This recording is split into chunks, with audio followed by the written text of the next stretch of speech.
Greetings, and thanks for joining us again for another bi-weekly update. My name is Carlos Salinas, and I'm the Regional Director for the U.S. Soybean Export Council in the Americas. A pleasure to have you with us. This presentation is designed for key customers like you and for USEC's internal purposes. As we always do, before we get started, we like to recognize our membership. As you well know, within USEC's membership, we have soybean processors, soybean exporters, seed companies, equipment manufacturers, railroads, surveyors, brokers, among many other important stakeholders and funding sources. And we cannot ignore the help and contribution that we receive from the U.S. soybean farmer. Without that support, this presentation would not be possible. Today we have a brief agenda. We'll talk about soybean quality. We'll discuss harvest progress in Brazil. And then we'll talk a little bit about the weather. So let's go ahead and get started. You know, our friends in Ag Commodities in Buenos Aires have been able to get some of the most recent FEB data out of Brazil and from private sources. And as you will know, the data that we receive from the U.S. is from Federal Grain Inspection Services. And when we talk about quality, I want to address two factors here. Let's talk about moisture first. And on this red or orange line, you see a slight increase in Brazilian moisture. As we are beginning to receive those new crop beans and getting them in the pipeline, I think it's very likely that we'll continue to see an increase in moisture out of Brazil, right? And I think it's something to monitor. Even when you choose soybeans out of Brazil, I think it's good to look at our dashboard to see which are the origins which may have actually the lower moisture. But certainly when you compare that to U.S. soybeans, whether it's out of the Gulf or the PNW, there's certainly a big gap. So if you're a soybean crusher, I think you're well aware, but I think it's important to keep in mind that make sure you embed in your calculations the moisture difference, right? You want to make sure you don't pay for water.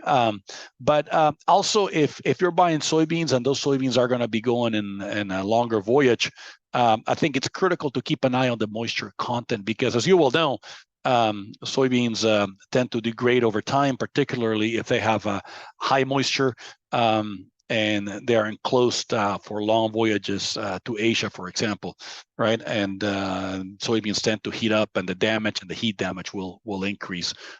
This is magnified if the damage and the heat damage is already high. So again, just something to keep your eyes on as a soybean crusher. I like to take a look at the protein. At USEC, we like to look beyond the protein because while we may have a protein content, we know that's very important to understand that how much of that protein is actually digestible to the animal, right? And I think U.S. soybeans are known for having the higher digestibility than many other origins because we do have a low damage, we do have a low heat damage, and we have different weather conditions allow us to preserve the quality of the soybean better. But in this particular case, I see a very high volatility on protein out of Brazil specifically, and I think it's something to keep in mind if you're a crusher, particularly if you have commitments to meet certain protein specifications with your customers, right? This volatility, it can be a little tricky when you receive those new crop soybeans. Again, something to watch, to monitor. But I think what's really important is how much of that protein is really digestible to the animal, because that's where the value is at. As you know, with many areas in Brazil, we've seen a slower harvest compared to last year. And we know that harvest space is now increasing. It's actually improving quite a bit. The data we're sharing here with you is as of February 24th. It is put together by Ag Commodities and derived from Safras y Mercados, a very valid source of harvest progress in Brazil. And we know that compared to last year, at least, we know that the harvest is very much behind. But some areas do call our attention, and that is Mato Grosso do Sul, right? And we believe the reason of that delay is probably caused by higher expected precipitation during the harvest progress, which has delayed some of the field work. Again, this is improving, and I think the beans are certainly going to hit the market.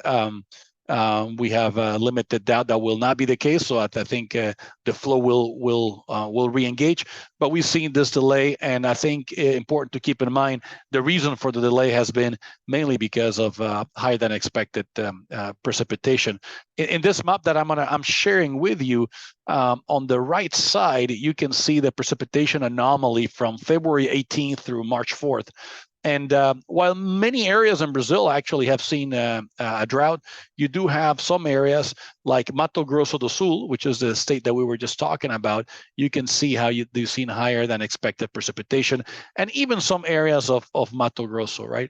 So again, something to monitor as we continue to harvest soybeans in Brazil, because that may impact actually the moisture content, and it may impact the quality of the soybeans at the end of the day.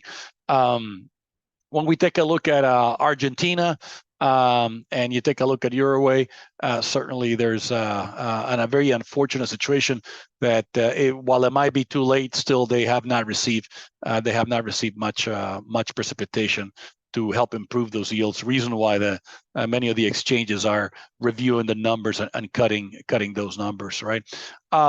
When you take a look at the forecast for the next 7 days, again, there's no light for Argentina. Again, looks very dry and below what they have seen certainly in the past year since 1991.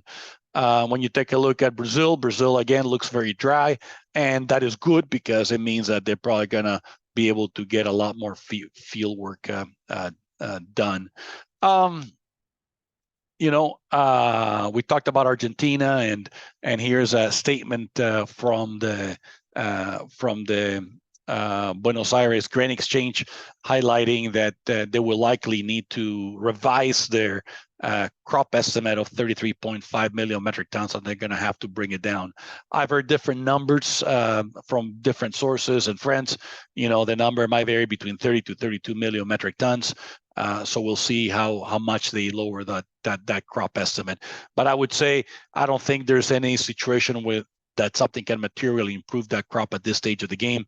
I think what's done is done. As a matter of fact, this is probably the last time I will talk about South American weather because I think the crops are pretty much done at this stage.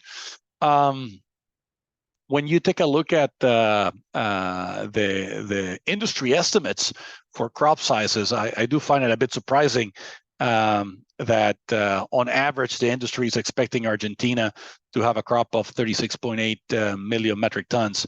And these are the different analysts. It's just interesting that the Argentine Grain Exchange talks about a number, but that is significantly lower than what the industry is expecting. So we do have a gap. This data, this slide and this presentation was collected from Bloomberg this past week, as well as this previous slide. Again, 33.5 million metric tons likely to be cut further, and then the survey results from Bloomberg indicate the industry estimates that to be 36.8 million metric tons. Again, we'll see what this March 8th USDA World Agriculture Supply Demand Estimate brings to us, but it should be something very interesting to monitor.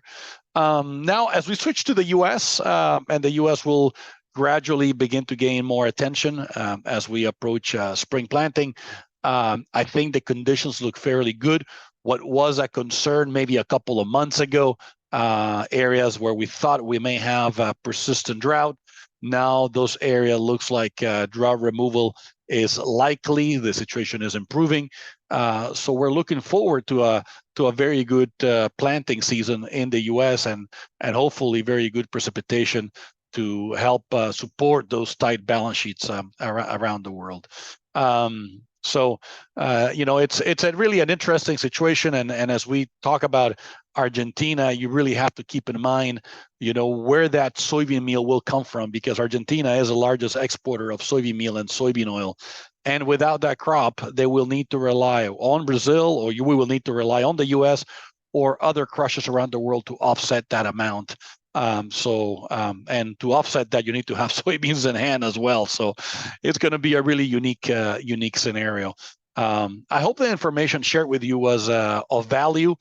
Certainly give me your feedback so we can continue to improve this. And I look forward to talking to you next, and that's going to be very likely in about 4 weeks. I wish you a very safe and a very good week. Take care.